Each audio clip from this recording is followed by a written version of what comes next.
Yo, yo, yo, what is going on YouTube? It is your boy Colt, and I am back for the CDL Pick'em prediction videos. Um, yeah, I know I skipped out on Major 1 of doing the Pick'ems, but the Pick'ems website wasn't even, like, active during Major 1, which was weird, but it's okay. And I was there personally. I was at Major 1. It was fun. I competed at Major 1, so I put my effort into that versus like, making YouTube videos for the predictions and stuff like that. I was just focused on competing and stuff like that. And I'm still competing, but I will not be at Major 2. And that's not going to stop me from uploading the pick'em videos now. So, either way, we're going to be back into predicting these CDO matches. And there was some roster mania drama. If you guys already probably knew that, but yeah, I will go over the roster changes, what I think about them when I get to their matches, and how I think it's going to affect them, and all that.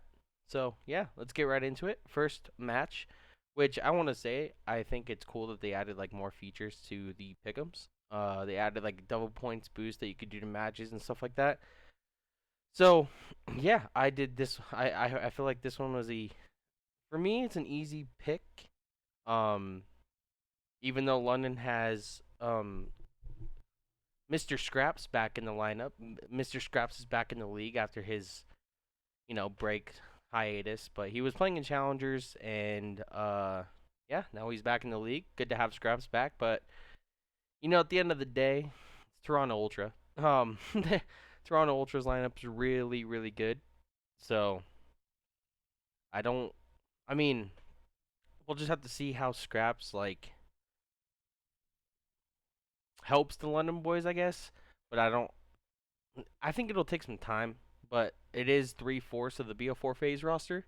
Or technically back then it was 3/5, but Scraps, Asim, and Zero were on the phase roster in BO4 with Zuma and Celium, so that trio is back on the same team again. Um, it's cool to see that that mix of roster back. They had some success back in BO4, so it's not like they can't put it together. Um, but either way, like I said, I feel like Toronto Ultra is the stronger team. And I'm going to go 3-1 and maybe London maybe stealing a search. Maybe. Just because, yeah. Either way. that's my prediction. I feel like it's going to go Toronto Ultra 3-1. This one is I feel like this one's going to be a very close contested match. Um, Minnesota Rocker versus Boston Breach. And of course, Boston Breach gets Awakening back. If you guys didn't know, at the major he was sick, so they used Beans instead, and they got slammed. Unfortunate. It is what it is, though. They had some stuff like that happen, but what can you do? It's out of their control. I think they'll be excited to have Wake back. They were a really good team with Wake, so yeah, this should be a good match, and this could go either way, 50-50. Rocker's always been a very, very solid 2-3-5 team in their history, even to this day. They're still a solid 2-3-5 team. So, oh man, I'm gonna actually predict the Minnesota upset. I think Minnesota upset for me, or it's an upset for me because I feel like Boston's stronger in the respawns, in my opinion. But I don't know. I actually do see Minnesota 2-3-5ing them, if anything, or Nesloing them, as people like to call it. So, yeah, I'm just gonna go with the Minnesota Rocker update, upset. Sorry, and predict a 3-2 victory for them here. Next matchup, Seattle Surge versus the Vegas Legion. Now, I did a double points boost on this because I feel like this might be an upset, and that might shock a lot of people. And I am a huge Seattle Surge advocate. I think their team's solid. Um, Regardless of the roster meeting the drama that happened between Seattle Surge and Optic, if you guys didn't know, Optic tried to buy out Pred, which everyone should know this, and it would have been the biggest deal in CDL history.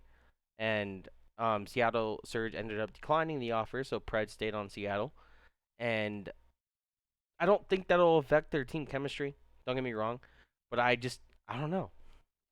It's not like Vegas Legion is like an easy win anymore. They're a solid team, and let me tell you, them getting what, like, I think it was fifth in Raleigh, and everyone chanting Clay was so awesome to hear. It was such an experience. But I don't know. Like I said, I don't think Vegas Legion is like you go up against them and they're free win anymore. I don't think it's the case. Um, I think they're actually a very solid team, and if a team sleeps on them, they will upset. They have a solid core four roster that could win for sure. Um, but I don't think it's going to be like a 3-0 smoke show by any means. You know, I'm just gonna go with the Vegas Legion upset 3-2. Um, Oddly enough, I feel like I picture this series going Game 5. Vegas Legion takes or Seattle Surge opens up the hard point strong. Vegas responds to the search. I think Seattle Surge go up 2-1 and then fail to close it out and lose the next two. Now I know that may be like a weird prediction, but I don't know. I just feel the upset here. I'm going with two kind of upsets. I feel like this one's like probably think people think this is more plausible than this one, but I don't know. I just feel like a Vegas Legion upset here, and that's what I'm gonna go with. I feel like I feel like I never go with upsets enough in my predictions. So I'm gonna switch it up I'm gonna switch up the vibes a little bit. You know what I'm saying? I'm gonna switch up the vibes. All right, day 2, Saturday. Um, LAG versus Florida. So now Florida stayed the same. Obviously, LAG basically brought up their academy team from the challenger scene and brought them to the starting lineup. They brought in Assault, Exceed, and Joe Deceives in replace of Hook, Neptune, and Spart, and they kept Arcides, aka Alec, on the roster. Um, I mean, speaking of their challenger players had success in challengers. I think this is an upgrade in my opinion because I feel like I think it was pretty obviously clear that the core three from last year, Hook, Neptune, Spart, didn't work last year, and of course they had Slasher, but I just think that core three had issues. They needed a roster change, and Alec brought in a whole new vibe to the squad. So I think it'll help them out, but I don't think it'll make them like a championship caliber team. But they're not going to be like bottom of the barrel anymore, if that makes sense. Um, I have them like I have them like a 6th through 8th team now in my head, maybe like a 6th through 10th, something like that, somewhere around that range, with the roster that they have now. Florida, I mean, they upset Optic at the event like they always do. I don't know, Florida's just an interesting team. They always have been ever since Cold War. No matter what roster they've had, you just never know what you're gonna get out of Florida. Truly. Um, I mean, Florida's gonna be a solid S&D team, so they've got that going for them. Any team with Major Maniac, Colt Havoc, that you know, those are two very solid S&D players. So they're gonna be good at search. But I have LAG winning the respawn in this one. Uh, I don't know. Florida's vibe. I just think they're like an 11-12 team. I think they will make a change at some point in the season. So yeah. um, London Royal Ravens versus Minnesota. I mean, I'm gonna make this one kind of quick. I think it's honestly, I think it's that. I think Minnesota 3-0s them here. And don't get me wrong, like I said, love that my boy Matty Marshall, aka Scraps, is back in the league. You know what I'm saying? But they're just gonna need time. That's all it is. And Minnesota, I feel like if it is a 3-1, I think honestly London come out hot and win the opening hardpoint, but then Minnesota wins the next three or something like that. If it's a 3-1, but I have a 3-0. Um, but yeah, Minnesota, I feel like they're the better respawn team, and obviously they've always been a solid search team. So yeah. All right, face Seattle. This is always an interesting matchup. Um, Seattle has always taken phase pretty well, and hey, now the Nicky D curse isn't a thing anymore because Nicky D was on Seattle. Now he's Atlanta Phase's bench, so you never know. You know what I'm saying? But um, regardless of all the memes and stuff like that, both teams very solid. Obviously, Seattle Surge got second, FaZe got third at Raleigh. I mean, these are two powerhouse teams going at each other. Um, man, am I really about to predict Seattle going 0-2? This is a tough match, man. Very tough. Yeah, I think I'm gonna predict Seattle going 0-2 off the rip. I'm gonna go FaZe 3-2 game 5. And obviously, for obvious reasons, it's going game 5 because look at the two teams going up against each other. I mean, come on. Like, I don't see this series going in a smoke show fashion in any means necessary. Um, I mean, Call of Duty at the end of the day, it's a very day-to-day game. Things can obviously happen, but I just, realistically, you would expect this matchup to go game 5. And yeah, I'll just give Atlanta FaZe the edge over this one. Especially with the meta the way it is now, they have more practice. The spawns make more sense, and I think that suits Atlanta FaZe's gameplay more. And they were really good at Cold War when the spawns made sense. So, and the Vaznif is really freaking good. So yeah, their subs definitely get buffed here, and I'm sorry for the freaking blah. But yeah, um, yeah, Atlanta FaZe 3-2. Now this one, holy smokes, bro. The Major 1 champions versus LA Thieves. Oh man.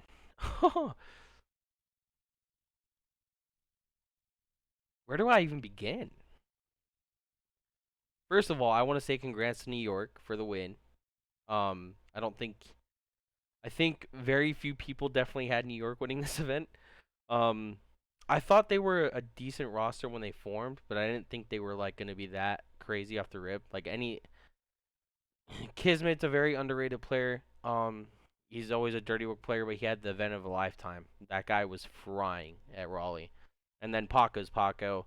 Skies is always very consistent. And then it just basically depended if we were gonna get Priesta back, like the Priesta we knew from like BO4 and stuff like that, like the superstar Priesta, and he performed well. It seems like he's back in his form.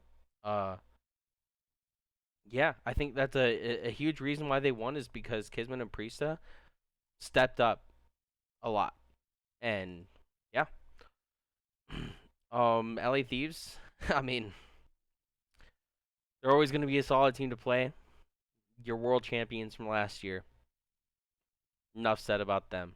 I'm going to go New York 3-1 here though. I think they keep up the momentum from the win. And yeah, I think they're going to be on a high horse and ready to play some Call of Duty again. And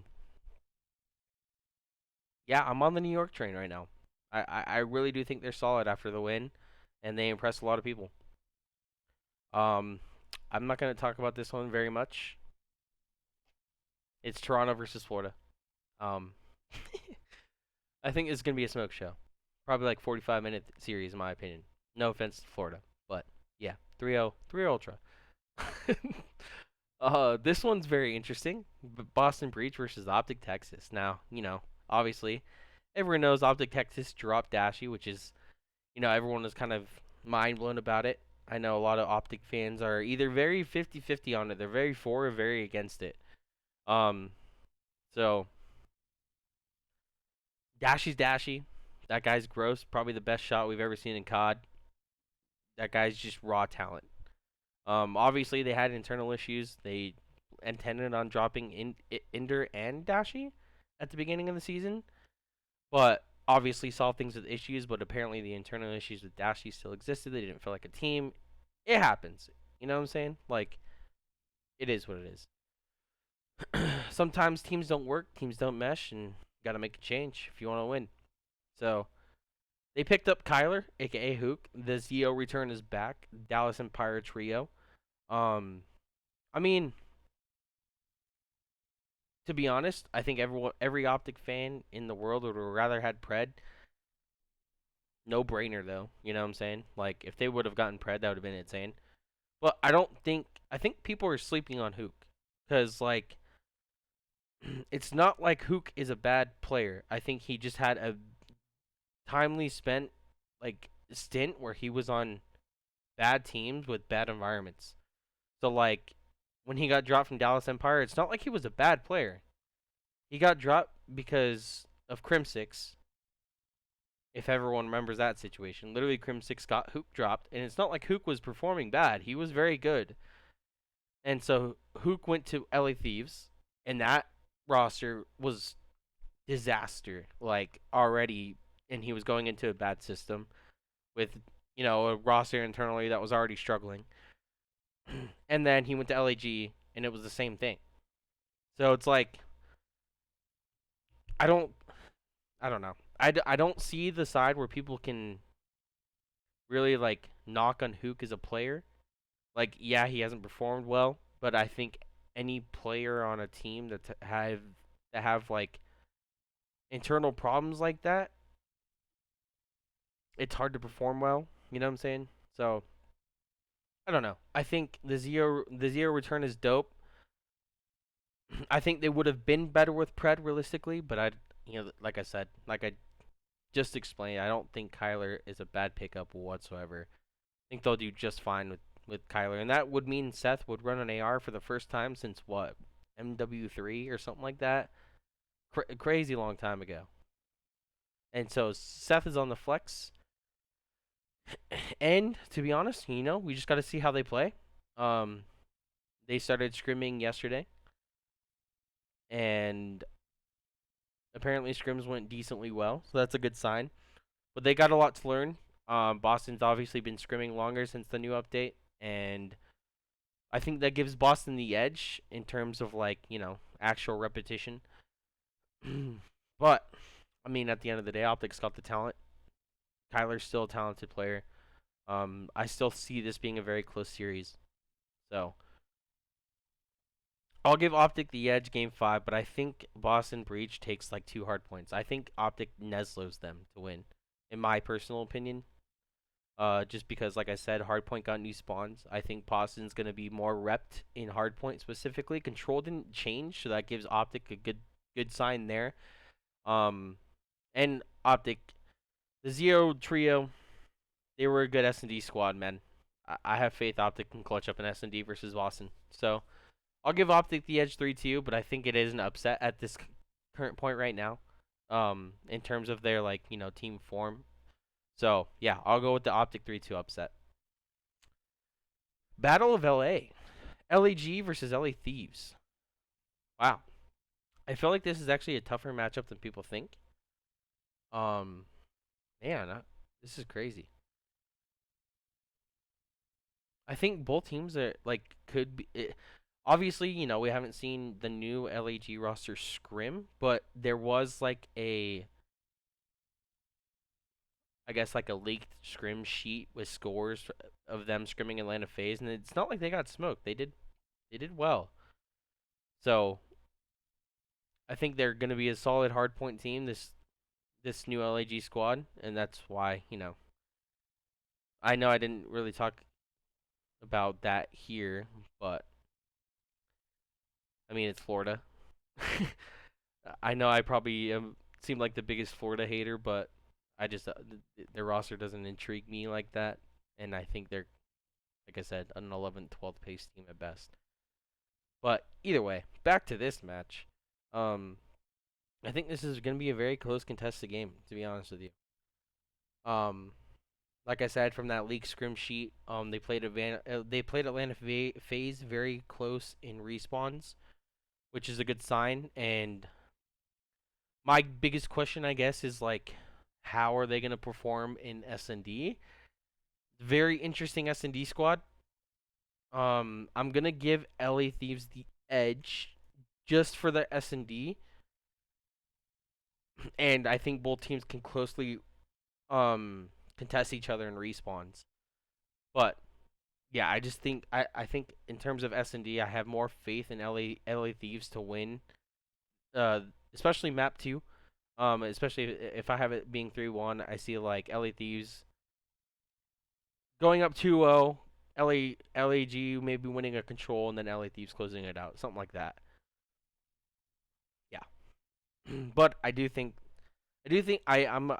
a fan, and to see how well LAG does in this split of matches for week 1. Well, that's gonna be it for this video. Those are my predictions. I will submit them right now. Save those. I have a few upsets here. Hopefully, I can pull through and get most of these right.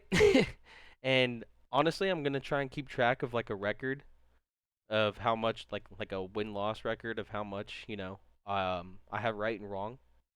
So maybe I'll put like a win loss record under my webcam whenever I do these videos of my predictions and see how well I'm doing throughout the whole year. So yeah, I hope you guys enjoyed this video.